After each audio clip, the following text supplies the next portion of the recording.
Welcome back to LinguaFox, your shortcut to fluent speech. Today I want to talk to you about a very specific kind of learner. Maybe this is you. You've been learning English for years. You've watched movies, taken classes, memorized vocabulary, maybe even passed a few big tests. But deep down, something still feels off. Your English is there, but it's not alive. You're not growing like you used to. You're not proud of it anymore. You are not sure what's missing. And worse, you're starting to wonder if maybe it's you. But it's not you. This episode is for you. Let's talk about what's really going on and how to get your spark back. In fact, most learners hit this invisible wall around the intermediate level. You're not a beginner, but you're not fluent. You're in this strange in betweenness. You know enough to survive, even sound smart sometimes, but when you speak, it still feels like you're wearing someone else's clothes.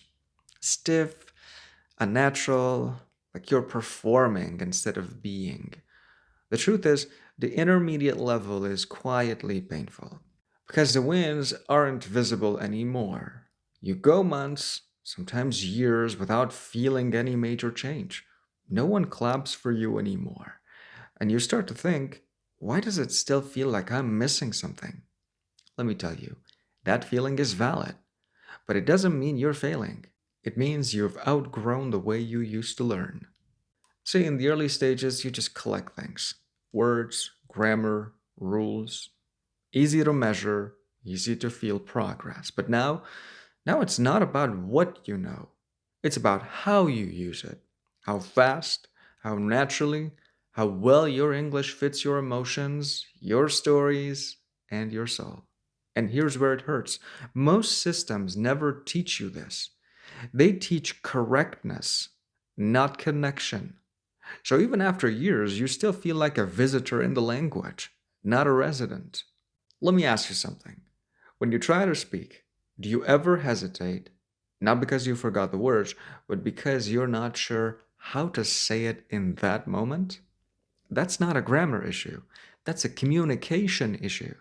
And more deeply, it's a confidence issue. What you're missing is flow, it's ease, it's trust in your voice. You're missing what I call emotional ownership of English. And that doesn't come from textbooks. It comes from living with the language, not just studying it. I don't want to give you another checklist or to do list. I want to give you permission. Permission to stop obsessing over perfection. Permission to feel bored, angry, even embarrassed. Permission to let English be a human journey, not just a language project. So, what can you do? Start playing again. Watch things you actually enjoy. Talk nonsense with friends. Dance with the language. Don't just dissect it. Speak, even when it feels messy. Especially then. That's where your growth is hiding. Notice your small wins. Noticing a joke. Answering without translating. Saying, I don't know, with confidence. These are real victories. Celebrate them. You don't need a trophy. You just need a mirror and a little kindness. I would now love to tell you something that I tell my own students in my English classes. You don't plateau. You don't hit the wall because you're lazy. You plateau. You hit the wall because you're transforming. You're moving from memorization to mastery, from survival to self expression.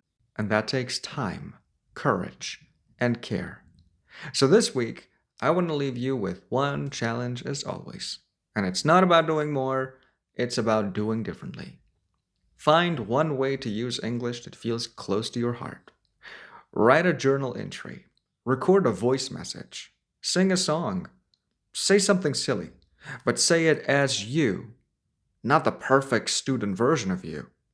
Say it with your soul, because the moment English becomes personal, that's the moment you start moving again. If this episode made you pause or helped you breathe a little easier, Share it with someone else who might feel stuck. Let them know they're not alone either, and it's not their fault. And if you haven't yet, hit subscribe. We've got more real talk coming. No filters, no fake fluency, just honest language learning. You're not broken, you're blooming. Thanks for being here.